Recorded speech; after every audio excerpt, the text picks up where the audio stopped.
लहरों से डरकर नौका पार नहीं होती, कोशिश करने वालों की हार नहीं होती। मैं तरन्नुम खान आप सबका स्वागत करती हूँ आप सबके अपने चैनल लर्न विद तरन्नुम खान में। आप मेरे चैनल को शेयर करें, सब्सक्राइब करें और लाइक करें ताकि आप हमेशा मेरे साथ यूं ही कनेक्टेड रहें। इस चैनल के माध्यम से मैं आपके सामने लेकर आ रही हूँ CTET की क्लासेस। जैसा कि हम सभी को पता है कि हम B.Ed करते हैं और उसके बाद हम सबकी नीड होती है कि हम CTET का एग्ज़ाम क्लियर कर लें। ठीक है, एक टीचर बनने के लिए, एक शिक्षक बनने के लिए सबसे पहली नीड आज है CTET क्वालिफाई होना। तो CTET क्वालिफाई करने के लिए बहुत से स्टूडेंट्स को बहुत सी दिक्कतों का सामना करना पड़ता है।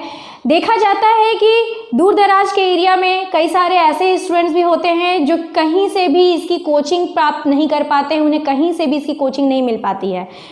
इसलिए मैं ये चैनल बनाई हूँ और इस चैनल के माध्यम से मैं उन सभी स्टूडेंट्स की हेल्प करना चाहती हूँ। CTET की क्लासेस मैं रेगुलर बेसिस पे आपको यहाँ पर प्रोवाइड कराऊंगी। इसके साथ ही CTET के साथ ही मैं आपको कॉमर्स की क्लासेस भी प्रोवाइड कराऊंगी। कॉमर्स की क्लासेस में अकाउंटेंसी, इकोनॉमिक्स, बिजनेस स्टडीज़, ये सारे सब्जेक्ट्स आपको प्रोवाइड किए जाएंगे। अगर आप लोगों की कोई नीड है, अगर कोई चैप्टर आप पढ़ना चाहते हैं, क्योंकि जैसे कि अभी 11th-12th की क्लासेस एग्ज़ाम्स काफ़ी करीब हैं, उन एग्ज़ाम तक हम शायद सिलेबस कंप्लीट कर पाए या ना कर पाएँ, तो एक एक चैप्टर करना इतना आसान नहीं होगा। तो हम कोशिश करेंगे कि आप लोगों की जो भी ज़रूरतें हैं, जो भी नीड है, उसके अकॉर्डिंग हम वीडियो अपलोड कर दें। तो आपकी जो भी नीड होगी, जो भी चैप्टर या जो भी लेक्चर आपको चाहिए होगा या जो भी टॉपिक आपको चाहिए होगा, वो आप कमेंट सेक्शन में लिख सकते हैं। मैं कमेंट सेक्शन रोज़ चेक करूंगी और उसके अकॉर्डिंग आपको क्लासेस प्रोवाइड करने की पूरी कोशिश करूंगी। CTET के सिलेबस को मैं कवर करने की कोशिश करूंगी ताकि मैं शुरू से अंत तक कवर कर लूं, क्योंकि अभी एग्ज़ाम्स होने हैं लॉकडाउन के बाद, लेकिन अभी कब होंगे वो एग्ज़ाम कोई कन्फर्मेशन नहीं है। लेकिन फिर भी हम तैयारी करना तो छोड़ नहीं देते, तो तैयारी करते रहेंगे। आप जुड़े रहिए मेरे साथ इसी तरीके से और मैं आपकी तैयारी को पूरी कराने की कोशिश करूंगी। कॉमर्स है, आपका CTET की क्लासेस हैं, लेकिन उसके अलावा अगर आप चाहें तो आपको मैं प्रोवाइड कराना चाहूँगी कुछ अलग से सब्जेक्ट्स की क्लासेस भी। जैसे आप फॉरेस्ट्री, बॉटनी, बायोलॉजी या एग्रीकल्चर की कोई सब्जेक्ट का कोई वीडियो देखना चाहते हो, कोई लेक्चर चाहते हो, उसमें आपको कोई पर्टिकुलर टॉपिक में कोई ज़्यादा डाउट हो, आप अगर उसके बारे में पूछेंगे तो हम उसके लिए भी आपको क्लासेस प्रोवाइड करने की पूरी कोशिश करेंगे।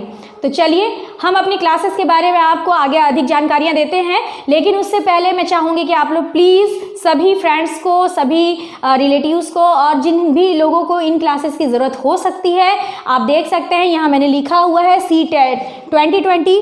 फिर आपका कॉमर्स में अकाउंटेंसी, बिजनेस स्टडीज़ और इकोनॉमिक्स, और उसके अलावा अदर सब्जेक्ट्स में फॉरेस्ट्री, बॉटनी, बायोलॉजी, एग्रीकल्चर, ये किसी भी सब्जेक्ट की अगर आपको ज़रूरत हो रही है, नीड है, तो आप बिल्कुल कमेंट सेक्शन में लिखिए। मैं उसके अकॉर्डिंग वीडियो बनाने की पूरी कोशिश करूँगी।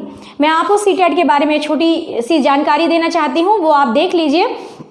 CTET जो होता है, CTET बेसिकली 2 शिफ्ट में होता है, या बोल सकते हैं 2 एग्ज़ाम्स होते हैं CTET के। उसमें फर्स्ट पेपर जो होता है वो आपका होता है क्लास 1 to 5 तक के टीचर्स के लिए। ठीक है, यानी आप अगर 1 to 5 तक के टीचिंग के लिए आप अप्लाई करना चाहते हैं तो ये एग्ज़ाम क्वालिफाई करना आपको ज़रूरी होता है।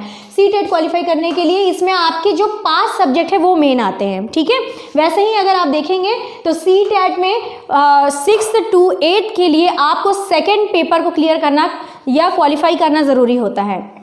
यहाँ पर आपको 4 सब्जेक्ट मिलेंगे बेसिकली। अगर हम देखें तो यहाँ पर चाइल्ड डेवलपमेंट आपको CTET के फर्स्ट पेपर पे भी मिल रहा है, और चाइल्ड डेवलपमेंट एंड पेडागोजी आपको CTET के सेकेंड पेपर पे भी मिल रहा है। इसके साथ में आपको हिंदी लैंग्वेज और इंग्लिश लैंग्वेज, ये दोनों यहाँ पर मिल रही है। साथ में यहाँ मैथ्स एक आपको मिल रहा है, तो ये मैथ्स जो होता है वो आपका 1 to 5th की क्लास के लेवल पे होता है। और साथ ही इन्वायरमेंटल स्टडी मैं आपको कोशिश करूंगी यहाँ से ज़्यादा चीज़ें जो भी कवर करा सकूँ वो सारी चीज़ें कवर कराऊंगी। चाइल्ड डेवलपमेंट आपको 100% कवर कराया जाएगा, इन्वायरमेंट आपको कवर कराया जाएगा।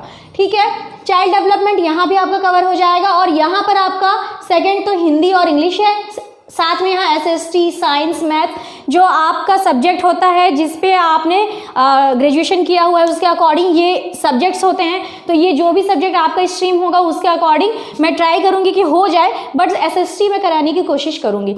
तो बेसिकली हम देखें अगर तो हम मोस्टली जो हम फोकस करने वाले हैं वो हम फोकस करने वाले हैं चाइल्ड डेवलपमेंट एंड पेडागोजी पे। क्यों?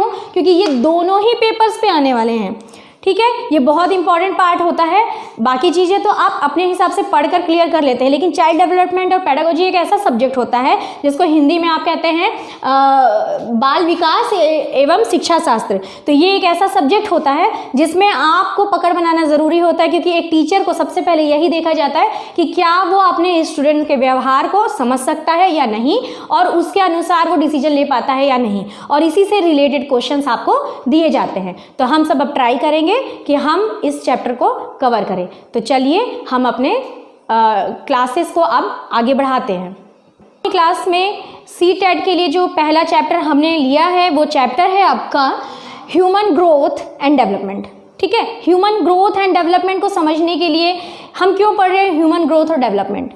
इसलिए पढ़ रहे हैं क्योंकि हम जब CTET में चाइल्ड डेवलपमेंट और पेडागोजी का अध्ययन कर रहे हैं या उसको पढ़ रहे हैं तो वहाँ पर हमारा मेन फोकस साइकोलॉजी है, ठीक है। साइकोलॉजी समझना एक बच्चे की, जो स्टूडेंट्स को आप पढ़ाएंगे, क्योंकि आप स्टूडेंट्स को कब से पढ़ा रहे हैं? 3 साल से बच्चा या 3 साल से पहले ही आज जो नर्सरी स्कूल्स होते हैं उनमें बच्चा आपके पास आ जाता है, और तब से लेकर आप उसे परिपक्वता पहुँचते तक या मैच्योर होते तक आप उसे पढ़ाते हैं, ठीक है। 16 साल 17 साल की एज तक बच्चे स्कूल में रहते हैं और वहाँ तक आप उन्हें पढ़ाते हैं। तो इसी के लिए ये इम्पॉर्टेंट है कि आप ह्यूमन साइकोलॉजी को समझें, ठीक है। अगर हम देखें तो ह्यूमन को हर सब्जेक्ट में अलग अलग तरीके से डिफाइन किया गया। जैसे अगर आप बात करिएगा जूलॉजी की, तो जूलॉजी में ये कहा गया कि ये ह्यूमन जो है वो एक हायर एनिमल है। अगर आप समाजशास्त्र की बात करें, सोशियोलॉजी की बात करेंगे, तो वहाँ पर बोला जाएगा कि वो एक सामाजिक प्राणी है, ठीक है, सोशल। तो वो एक सोशल प्राणी क्यों हुआ वो? क्योंकि वो समाज में रहता है, समाज के साथ अपना जीवन बिता रहा है, उसी के साथ वो जीवन से जब शुरू होता है तब से लेकर वो अपने मृत्यु तक एक समाज के साथ रहता है, इसलिए उसे वहाँ पर सोशल कहा गया।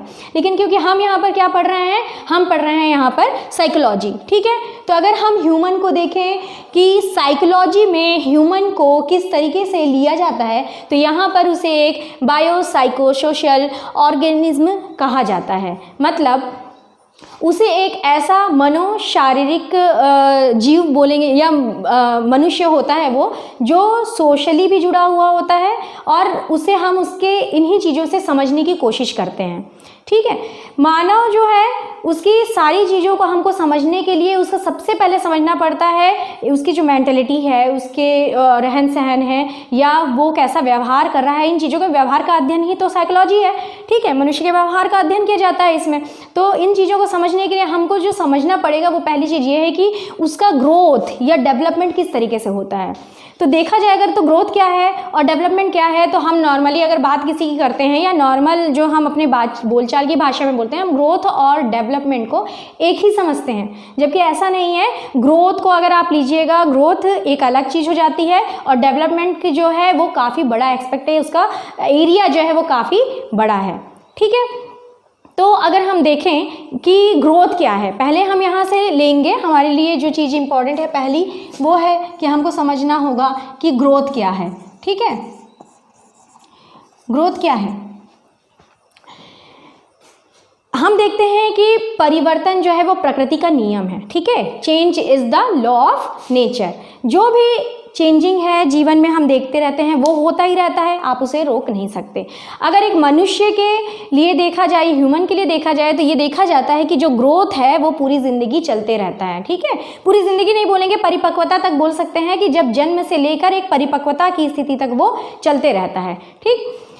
परिपक्व होने की अगर आयु की बात करेंगे तो हम एज वो होती है 18 से 20 साल, वहाँ तक उसका ग्रोथ होते रहता है। ग्रोथ को हम उसके शारीरिक, मानसिक, सामाजिक, संवेगात्मक इन सब विकास से लेकर या जोड़कर देखते हैं।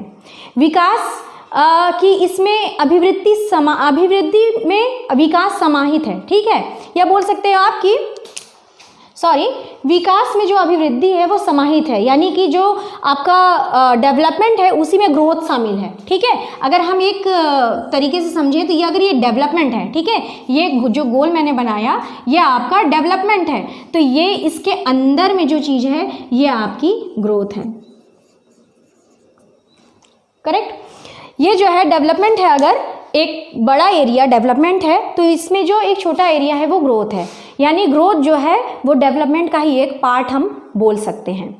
ठीक है, अभिवृद्धि या जो ग्रोथ होता है वो जन्म से ही शुरू हो जाता है। जैसे हम देखते हैं कि एक बच्चा जब जन्म लेता है तो उसके शारीरिक जो लंबाई है, चौड़ाई है, भार है, उसमें जीवन भर जो होता है बदलाव आते रहता है, धीरे धीरे वो चीज़ें बदलते रहती है, उसकी हाइट बढ़ती है, ठीक है, वजन बढ़ता है, ये सारी चीज़ें बढ़ती हैं। तो उसके साथ ही में क्या होता है, ना सिर्फ बाहरी तौर पर बल्कि अंदरूनी तौर पर भी उसकी जो बोल सकते हैं आप जो कंकाल है, ठीक है, स्केलेटन, या उसका जो नर्वस सिस्टम है, ठीक है, ये सारी चीज़ों में भी बदलाव हो रहा है साथ ही साथ। ऐसा नहीं है कि सिर्फ उसके हाइट बढ़ रही है, बाकी भी चीज़ें बढ़ रही हैं। अगर बॉडी की जो ये हड्डियां हैं, ये सारी चीज़ें भी देखी जाए तो ये भी एज के साथ में बढ़ती जाती हैं। ठीक है, तो ये जो है अभिवृद्धि है या ग्रोथ, इसी को कहते हैं। ग्रोथ जो है लगातार चलते रहती है और ये एक सतत प्रक्रिया कही जाती है। ठीक है, इसे देखेंगे हम अगर तो बोल सकते हैं कि ये जन्म से चल रही है। जन्म से कहाँ तक चलेगी, परिपक्वता तक, मैच्योरिटी। ठीक है, जब वो जन्म ले रहा है तब से लेकर मैच्योर होने तक उसकी ये क्रिया जो है चल रही है।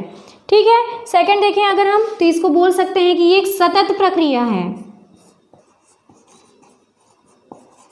सतत प्रक्रिया का मतलब क्या होता है? सतत प्रक्रिया वो प्रक्रिया होती है जो लगातार चलते रहती है, यानी ऐसा नहीं कि रुक जाएगी, ये धीरे धीरे चल रही है। अब देखिए कोई भी एक बच्चा होता है वो छोटा सा होता है, छोटा सा डायरेक्ट इतना बड़ा तो हो नहीं जाता, वो धीरे धीरे बढ़ता है, यानी वो लगातार बढ़ता है, एकदम अचानक से वो बिल्कुल बड़ा नहीं हो जाता। तो उसी को कह रहे हैं कि वे सतत प्रक्रिया है, ये लगातार चलते रहती है और धीरे धीरे जो ग्रोथ है वो बढ़ते रहेगा। ठीक है, ये सिर्फ शारीरिक संरचना की ही बात नहीं हो रही है, बल्कि ये आपकी या किसी बच्चे की एक मानसिक संरचना की भी बात हो रही है। हम जब छोटे होते हैं तो हमारी चीज़ों के प्रति जो समझ होती है वो कम होती है, लेकिन जैसे जैसे आप बड़े होते हैं या परिपक्वता तक पहुंचते हैं, जन्म से लेकर जब परिपक्वता तक की जो बीच का जो समय होता है, ये जो बीच का समय है, इस बीच के समय में आप काफ़ी सारा आपके जीवन में बदलाव आता है और आपकी समझने की, सोचने की, विचारने की शक्ति में काफ़ी बदलाव आ जाता है। अगर हम देखें तो सामाजिक रूप से भी हम ग्रोथ करते हैं। ठीक है, हम पहले सिर्फ अपने घर में रहते हैं, जब एक बच्चा जन्म होता है वो अपनी माता के साथ रहता है, फिर धीरे धीरे वो पूरे परिवार के साथ रहता है। परिवार के साथ रहने के बाद जब वो थोड़ा और बड़ा होता है, अपने घर से बाहर निकलता है, अपने आसपास के मोहल्ले के बच्चों के साथ खेलना या ये सारी चीज़ें करते हुए वो निकलता है बाहर, तो एक समाज से वो जुड़ता है। और अगर हम देखें तो सबसे पहली बात कि वो जब स्कूल जाता है, जब वो विद्यालय पहुँचता है, तो वहाँ पर वो बहुत सारे बच्चों से मिलता है, जुलता है और वहाँ पर वो एक सामाजिक दायरा अपना बनाता है, जिसे हम उसकी सामाजिक वातावरण भी कह सकते हैं। तो इसमें भी उसका ग्रोथ हुआ। वो जब अपने घर परिवार में बसता तो उसके लिए समाज या दुनिया कितनी बड़ी थी, उतनी ही बड़ी थी, लेकिन जैसे जब वो वहाँ से बाहर निकलता है, वो देखता है, तो वो सारी चीज़ें वो सीखता है, समझता है कि समाज में विभिन्न प्रकार के लोग होते हैं, उनमें व्यक्तिगत भिन्नताएं होती हैं, यानी उन सभी में पर्टिकुलर कोई ना कोई अलग चीज़ें हैं, डिफरेंट हैं वो लोग। सारे लोग एक जैसे नहीं होते, किसी की भाषा अलग होती है, किसी कोई चलता अलग तरीके से, कोई बोलता अलग तरीके से, किसी के उठने बैठने की क्रिया अलग होती है, कोई मोटा होता है, कोई पतला होता है, कोई लंबा होता है। तो ये सारी चीज़ें उनमें देखी जाती हैं। ये विकास ही है, ये विकास की या हिंदी में कहें तो अभिवृद्धि ही है। इसे ही कहते हैं शारीरिक बदलाव होना, या आपकी जो कार्य शक्ति है उसमें बदलाव होना, या इंटरनल एक्सटर्नल रूप से आपका बदलाव होना, ये सारी चीज़ें हैं। तो सिर्फ हाथ पैर या शरीर में ही नहीं, उसके अंदरूनी चीज़ों में भी बदलाव होना ही क्या है, आपका ग्रोथ है। ठीक है, अगर हम इनके द्वारा देखें, एक साइकोलॉजिस्ट के द्वारा देखें, तो उन्होंने कहा था, एक फ्रैंक नाम के एक साइकोलॉजिस्ट हैं, फ्रैंक, इन्होंने कहा कि अभिवृद्धि का तात्पर्य जो है वो कोशिकाओं में होने वाले परिवर्तन से है। ठीक है, कोशिकाओं में होने वाली, यानी सेल्स में जो परिवर्तन होता है उसी वैसे अगर कहें तो हम ग्रोथ को सिर्फ सेल्स से रिलेट नहीं कर सकते, लेकिन फिर भी इन्होंने सेल्स को लेकर एक बात कही जिसे ग्रोथ की परिभाषाओं में शामिल किया जाता है। ठीक है, तो फ्रैंक ने कहा कि जो सेल्स में चेंजिंग होती है, सेल्स में जो बदलाव होती है या जो विकास होता है, अभिवृद्धि होती है या ग्रोथ होता है, यही ग्रोथ है। ठीक है, तो ग्रोथ को अगर हम अपने हिसाब से समझने की कोशिश करेंगे या जो हमें एग्ज़ाम में किस एस्पेक्ट में देखना है, तो उसके लिए हम ये समझेंगे कि जब बच्चा माता के गर्भ से ही उसका ग्रोथ शुरू हो जाता है, उसके ग्रोथ में वहाँ से ही जो चेंजिंग होना शुरू होती है वो उसकी परिपक्वता तक चेंजिंग होते रहती है, क्योंकि 18 से 20 वर्ष की आयु तक में उसकी जो काफ़ी सारी चीज़ें होती हैं वो देख लेता है, उसकी सामाजिक स्थिति या उसकी मानसिक स्थिति या अगर आप बोलिएगा तो उनकी शारीरिक स्थिति में एक प्रकार से 18 से 20 वर्ष की आयु तक वो परिपक्वता को प्राप्त कर लेते हैं। ठीक है, तो अब हम डेवलपमेंट को समझेंगे। जैसे कि हमने अभी समझा ग्रोथ और डेवलपमेंट को सामान्यतः लोग क्या सोचते हैं, नॉर्मली हर कोई उसे एक ही समझता है कि ग्रोथ और डेवलपमेंट एक ही है, जबकि ग्रोथ और डेवलपमेंट दोनों एक अलग अलग चीज़ें हैं। ठीक है, ग्रोथ जो है एक टाइम तक चलता है, एक टाइम पीरियड होता है, उसके बाद फिर ग्रोथ होना रुक जाता है मनुष्य में। परंतु अगर हम देखें तो जो डेवलपमेंट है वो जीवन पर्यंत चलते रहता है, यानी कि उस व्यक्ति की जब तक मृत्यु ना हो जाए, जब तक वो मर ना जाए, तब तक उसमें डेवलपमेंट देखे ही जाते हैं। ठीक है, आप बच्चे थे, छोटे थे, तब से लेकर अभी तक में आप में कितने परिवर्तन आए होंगे, कभी आपके व्यवहार में परिवर्तन आया होगा, कभी आपके सोच में परिवर्तन आया होगा। तो हम अगर देखें तो जो ग्रोथ है वो क्या है, ग्रोथ आपका अगर एक चीज़ है ये, तो ये आपका क्या है, डेवलपमेंट। ठीक है, अगर ये ग्रोथ है तो ये डेवलपमेंट है, यानी कि ग्रोथ किसके अंतर्गत आ रहा है, डेवलपमेंट के अंतर्गत आ रहा है। तो यही समझना है हमें कि ग्रोथ जो है वो एक समय के बाद रुक जाएगा, लेकिन डेवलपमेंट कभी रुकता नहीं है। अब जो ग्रोथ है आपका वो शरीर की जो बनावट है या अंदरूनी हो या बाहरी हो, यानी इंटरनल हो या एक्सटर्नल हो, उन दोनों ही चीज़ों का प्रभाव आपकी ग्रोथ पे पड़ता है।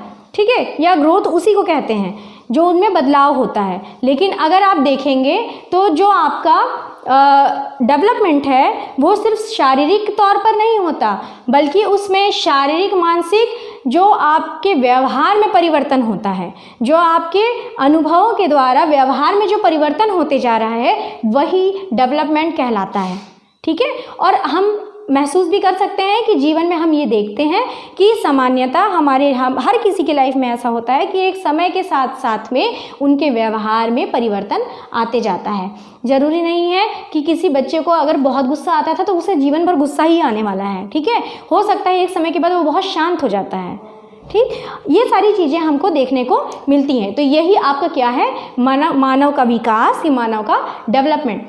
तो इसमें कुछ चीज़ें हैं, कुछ पॉइंट्स हैं जो हमें ध्यान रखनी होगी। अगर हम बात करेंगे कि डेवलपमेंट क्या है, तो डेवलपमेंट 5 चीज़ों से मेनली मिलकर बना हुआ होता है, जिसमें आपकी ग्रोथ आती है, मैच्योरेशन आता है, कैपेबिलिटी आती है, इंटरेक्शन विथ इन्वायरमेंट और लर्निंग। ठीक है, ये सारी चीज़ें हैं। ग्रोथ, जैसा कि मैंने आपको बताया कि ग्रोथ क्या होता है, जो भी मनुष्य के इंटरनल एक्सटर्नल बॉडी में या सोच विचार में या मानसिक रूप से उसमें जो परिवर्तन आता है वो ग्रोथ है।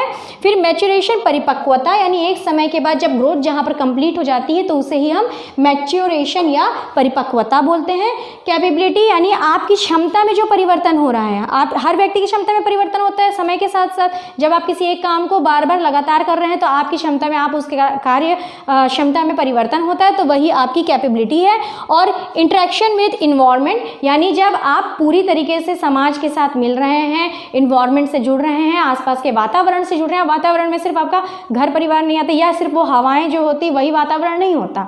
ठीक है, तो आपको इस बात को समझना पड़ेगा, वातावरण में सामाजिक वातावरण भी एक चीज़ है। ठीक है, ये सामाजिक वातावरण खासकर हमारे जीवन में बहुत प्रभाव डालता है, जिससे हमारे व्यवहार में परिवर्तन आता है, हमारे शारीरिक व्यवहार में भी परिवर्तन आता है, हमारे मानसिक व्यवहार में भी परिवर्तन आता है, हमारी सोच विचार में परिवर्तन आता है, और हमें अनुभव की प्राप्ति भी वहीं से होती है, यानी सारे अनुभव हमें वहाँ से मिलते हैं, जो भी चीज़ें हम सीखते हैं। फिर लर्निंग की अगर बात करें तो लर्न करना या सीखना, ठीक है, सीखने से भी आपके व्यवहार में बहुत परिवर्तन आता है, जिसे हम बोलते हैं अधिगम। तो सीखने के द्वारा या मानव अपने जीवन से या जो ह्यूमन बीइंग है वो अपने लाइफ में जो एक्सपीरियंस उसको मिलती जाती हैं, उन एक्सपीरियंस से जो उसके व्यवहार में परिवर्तन होता है, उसके बिहेवियर में चेंजिंग आती है, वही आपकी लर्निंग होती है। तो ये सारी चीज़ें अगर हम देखेंगे, ये सारी चीज़ें मिलाने के बाद जो चीज़ बनती है वो होती है क्या? डेवलपमेंट। ठीक है, तो ये सारी चीज़ें ही आपकी डेवलपमेंट होती है। डेवलपमेंट की अगर हम बात करें, डेवलपमेंट में कुछ इंपॉर्टेंट चीज़ें भी हैं।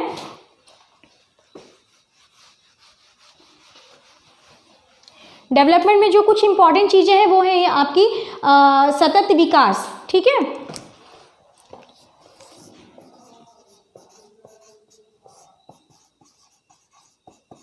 यानी सतत विकास का मतलब क्या होता है? सतत का मतलब ही होता है लगातार, कंटिन्यू। ठीक है, कंटिन्यूशन में चीज़ें होनी चाहिए। डेवलपमेंट कभी भी ऐसा नहीं कि आज डेवलपमेंट हो रहा है फिर 25 साल के बाद डेवलपमेंट, ऐसा नहीं होता। ये धीरे धीरे चलती रहेगी। ठीक है, तो ये एक तरीके की सतत चलने वाली प्रक्रिया है। ठीक है, ये एक प्रक्रिया है, सतत प्रक्रिया है। सेकंड चीज़ हम बात करेंगे तो सेकंड चीज़ है आपकी आनुवांशिकता और वातावरण का प्रभाव। ठीक है, आनुवांशिकता यानी जो जेनेटिक हमारे अंदर जो चीज़ें आती हैं, ठीक है, हमें मिलती हैं, हेरिडिटी में जो हमें चीज़ें मिल रही हैं वही सारी चीज़ें आएंगी। और जो वातावरण से हम अनुभव प्राप्त कर रहे हैं, जो सीख रहे हैं, बोला जाता है ना कि आपको अच्छे लोगों के साथ रहना चाहिए, अच्छे दोस्त बनाने चाहिए। इसी वजह से बोला जाता है क्योंकि आप जिन वातावरण में और जिन लोगों के साथ रहते हैं उनका प्रभाव आपके ऊपर पड़ेगा। ये कहना गलत है कि हम किसी के साथ भी रहें उनका प्रभाव हमारे ऊपर नहीं पड़ता, बिल्कुल पड़ता है। आप जैसे लोगों के साथ रहते हैं आपको उनके जैसे चीज़ें आप अडेप्ट करने लगते हैं, अपने आप में वो चीज़ें लाने लगते हैं। तो यही है, यही सारी चीज़ें हैं आपके अंदर। आनुवांशिकता से भी कुछ चीज़ें आएंगी, आनुवांशिकता, ठीक है, और वातावरण। ठीक है, आनुवांशिकता और वातावरण का क्या पड़ रहा है आपके ऊपर? प्रभाव। इससे भी आपका डेवलपमेंट हो रहा है। जैसे आप छोटे बच्चे हैं, आप अपने परिवार में जो चीज़ें देख रहे हैं उन चीज़ों से आप सीख रहे हैं, आपके व्यवहार में परिवर्तन आ रहा है। फिर जब आप स्कूल जाने लगते हैं तो वहाँ आपको चीज़ें सिखाई जाती हैं। जो स्कूल में एक बच्चे को क्या किया जाता है? लाइन अप होकर खड़ा होना, ठीक है, और रिस्पेक्ट करना है, प्रेयर किस तरीके से करना है, किस तरीके से कोई भी काम को करना है। जैसे छोटे मोटे फंक्शंस ऑर्गेनाइज जो हो रहे हैं या कोई भी फंक्शन ऑर्गेनाइज हो रहा है उनको उसमें काम दिया जाता है। ये चीज़ें क्यों दी जाती है? ताकि वो लोगों के साथ मिलकर रहकर काम करना सीखें। ठीक है, तो ये सारी चीज़ें आप में आती है। आनुवांशिकता से कौन सी चीज़ें आएंगी? आनुवांशिकता से चीज़ें जैसे आपके व्यवहार में कई सारी चीज़ें आप देखेंगे कि वो आनुवांशिकता से भी आ जाती हैं। ठीक है, तो यही चीज़ें हैं आपकी। ग्रोथ का मतलब, ग्रोथ कहाँ से आ रहा है? आनुवांशिकता से भी होता है और उस पर वातावरण का प्रभाव भी होता है। अगर हम नेक्स्ट पॉइंट देखें तो ये है आपका कि ये क्रमबद्ध एक प्रक्रिया है। ठीक है, ये कैसी प्रक्रिया है? एक क्रमबद्ध प्रक्रिया है, या बोल सकते हैं सीक्वेंशियल एक प्रक्रिया है। ये सीक्वेंशियल प्रक्रिया क्यों है? क्योंकि ये एक वे में होती हैं, लगातार हो रही हैं। एकदम से आपके व्यवहार में परिवर्तन नहीं आ जाएगा, धीरे धीरे आप एक सीक्वेंस में चलते जाएंगे और आपके व्यवहार में परिवर्तन आएगा।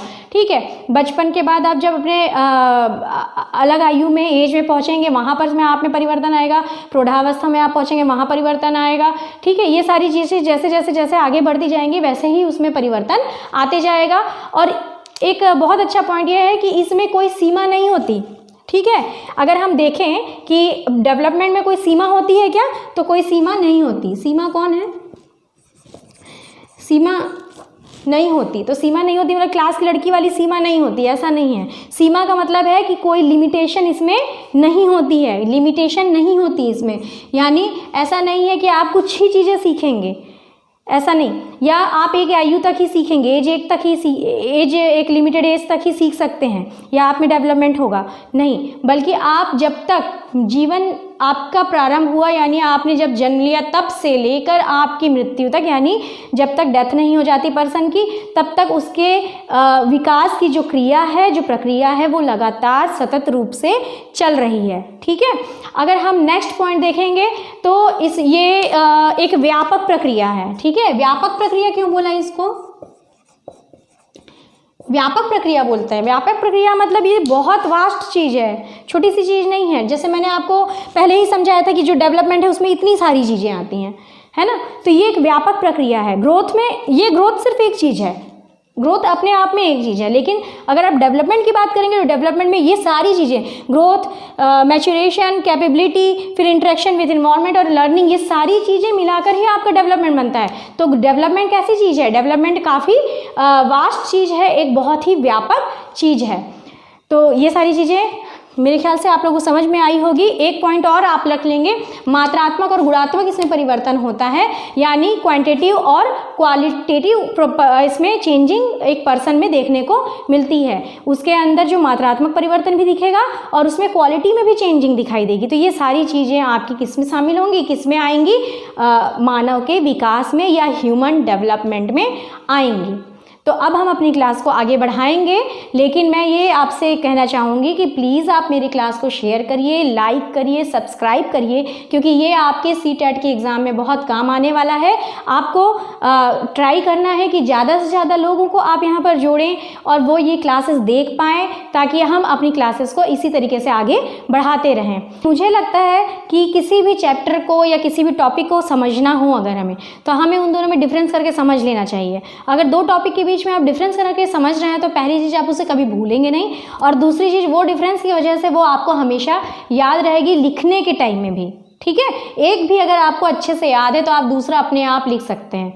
ये आपके B.Ed की क्लासेस में भी या एग्ज़ाम्स में भी काम आने वाला है, CTET में भी काम आएगा, चाहे आप KV का एग्ज़ाम देंगे उसमें भी काम आएगा। इन्हीं चीज़ों से रिलेट करना है आपको अपने आंसर को, और अपने आंसर को टिक करना है, क्योंकि वहाँ पे क्वेश्चंस आपको सीधे नहीं आते। CTET में आपको डायरेक्टली क्वेश्चंस नहीं पूछे जाते, बहुत कम होते हैं, उसमें थोड़ा घुमा कर क्वेश्चन पूछे जाते हैं। इसलिए टॉपिक को समझना बहुत ज़रूरी है। MCQ भी मैं कराने की कोशिश करूँगी, क्योंकि वहाँ क्वेश्चन तो MCQ में आने वाले हैं, तो MCQ भी मैं कराने की कोशिश करूँगी जितनी जल्दी हो सके। लेकिन पहले हमें टॉपिक भी क्लियर करना होगा। टॉपिक अगर आपको मालूम ही नहीं है तो आप MCQ कितना भी बना लीजिए। देखिए, साइकोलॉजी के क्वेश्चंस आप MCQ को पढ़कर सॉल्व नहीं कर पाएंगे। ठीक है, इसलिए हम अब अपनी क्लास को आगे बढ़ाते हैं, और मैं फिर से एक बार बोलूँगी, प्लीज़ लाइक, शेयर, सब्सक्राइब करिए, ताकि ज़्यादा से ज़्यादा लोग हमसे और आपके साथ, मेरे साथ जुड़ पाएँ। ठीक है, चलिए आगे देखते हैं हम ग्रोथ और डेवलपमेंट में डिफरेंस क्या है। ठीक है, यहाँ पे आप पहला पॉइंट देखेंगे तो यहाँ लिखा हुआ है आकार एवं भार में परिवर्तन, और डेवलपमेंट में लिखा हुआ है समग्र परिवर्तन। आकार एवं भार में परिवर्तन क्यों लिखा हुआ है? क्योंकि ग्रोथ में क्या होता है कि बच्चे के शारीरिक रूप से ज़्यादा परिवर्तन को हम देखते हैं। ठीक है, शारीरिक रूप से जो परिवर्तन हो रहे हैं वो ग्रोथ के अंतर्गत बिल्कुल शामिल हो जाते हैं। मानसिक रूप के परिवर्तन भी उसमें शामिल होते हैं, लेकिन खासकर उसमें शारीरिक परिवर्तनों को ग्रोथ में लिया जाता है। तो आकार और भार में परिवर्तन होता है। एक बच्चा जन्म से लेकर मृत्यु तक एक ही आकार या एक ही भार का वो नहीं रहता, उसके शारीरिक संरचना में भी परिवर्तन होते रहता है। लेकिन अगर हम बात करें डेवलपमेंट की, तो डेवलपमेंट समग्र परिवर्तन है, ना सिर्फ शारीरिक रूप से परिवर्तन, मानसिक रूप से परिवर्तन, सारे तरीके से परिवर्तन, नैतिक, चारित्रिक, सामाजिक और संवेगात्मक परिवर्तन, ये सारे परिवर्तनों को हम किस में शामिल करते हैं? डेवलपमेंट के अंतर्गत शामिल करते हैं। ठीक है, अगर हम देखें सेकंड पॉइंट, तो विकास की प्रक्रिया का ये प्रतिफल है। जैसे कि मैंने आपको अभी डायग्राम एक बताया था, जिसमें मैंने पहले आपको डेवलपमेंट बताया, डेवलपमेंट के अंदर में ग्रोथ बताया। तो जो डेवलपमेंट हो रहा है ओवरऑल, जो धीरे धीरे डेवलपमेंट एक बच्चे की हो रही है, उसमें जो परिवर्तन आ रहा है, वही परिवर्तन के फलस्वरूप उसमें ग्रोथ भी हो रहा है। तो विकास की प्रक्रिया का फल ही क्या है? ग्रोथ है। ठीक है, तो ये विकास की प्रक्रिया का फल माना जाता है। अगर आप बात करेंगे यहाँ पर डेवलपमेंट की, तो ये एक व्यवस्थित रूप से परिवर्तन है, यानी लगातार एक तो चल रहा है, सतत रूप से चल रहा है, शुरू से लेके अंत तक चल रहा है, और बहुत ही व्यवस्थित ढंग से ये हो रहा है।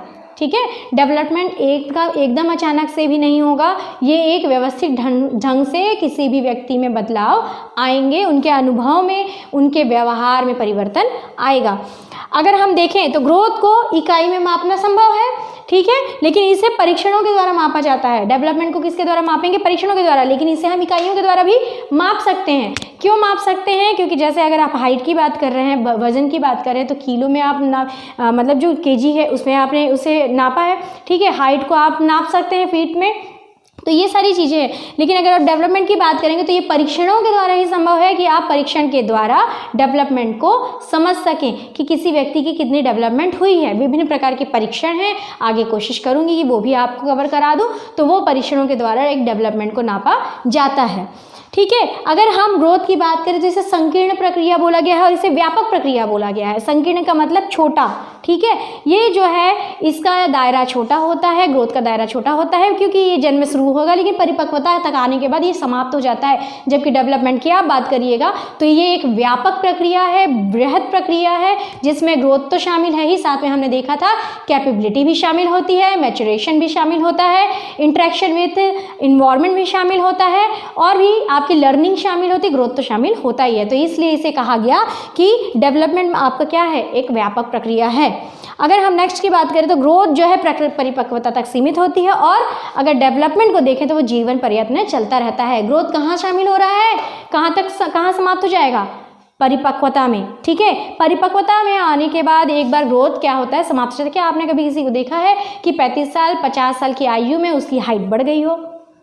देखा है तो कमेंट में कर दीजिएगा आप कमेंट, आपने देखा होगा तो। ऐसा नहीं होता है, ठीक है, ऐसा नहीं होता है। परिपक्वता यानी 18 से 20 वर्ष की आयु तक में एक व्यक्ति की मैच्योरिटी हो जाती है, वो व्यक्ति मैच्योर हो जाता है और वहीं तक उसका जो ग्रोथ है वो सीमित हो जाता है। लेकिन अगर डेवलपमेंट की बात करें, अनुभव में परिवर्तन, व्यवहार में परिवर्तन, चाहे वो शारीरिक रूप से हो, मानसिक रूप से हो, सामाजिक रूप से हो, संवेगात्मक रूप से हो, नैतिक रूप से हो या अन्य किसी भी तरीके से हो, तो वो परिवर्तन जीवन पर्यंत चलते रहेगा। आगे भी भविष्य, आगे जब तक एक व्यक्ति मृत्यु को प्राप्त नहीं कर लेता यानी मर नहीं जाता, तब तक उसकी डेवलपमेंट खत्म नहीं होती। तो अब मुझे बिल्कुल उम्मीद है कि आप लोगों को आज का लेक्चर अच्छा लगा होगा, आपको ये चीज़ें समझ में आई होंगी। अगर आपको कोई भी प्रॉब्लम हो, कोई चीज़ें समझ में नहीं आ रही हो तो आप बिल्कुल कमेंट सेक्शन में कमेंट करिए। अगर आप कुछ और इसमें चाहते हो कि हम कोई सब्जेक्ट इंक्लूड करें, तो जैसा कि मैंने शुरू में ही बताया था लेक्चर के, तो वो चीज़ें भी हम शामिल करने की कोशिश अपने तरफ से करेंगे। बाकी अकाउंटेंसी की क्लासेस मैं आपको कॉमर्स की प्रोवाइड करूँगी। और ये अगर सारी चीज़ें आपको समझ में आई हो तो आप अपने लाइक, शेयर, सब्सक्राइब और कमेंट के द्वारा मुझे बताइए कि आपको ये क्लास, ये लेक्चर कैसी लगी। और अगर आप किसी पर्टिकुलर टॉपिक की मांग करते हैं सीटेट के लिए भी, तो आप वो टॉपिक भी वहाँ लिख सकते हैं। मैं उससे रिलेटेड या बीएड से रिलेटेड, तो मैं उससे रिलेटेड टॉपिक पर आपको वीडियो जल्द से जल्द प्रोवाइड करने की कोशिश करूँगी। Thank you, good night.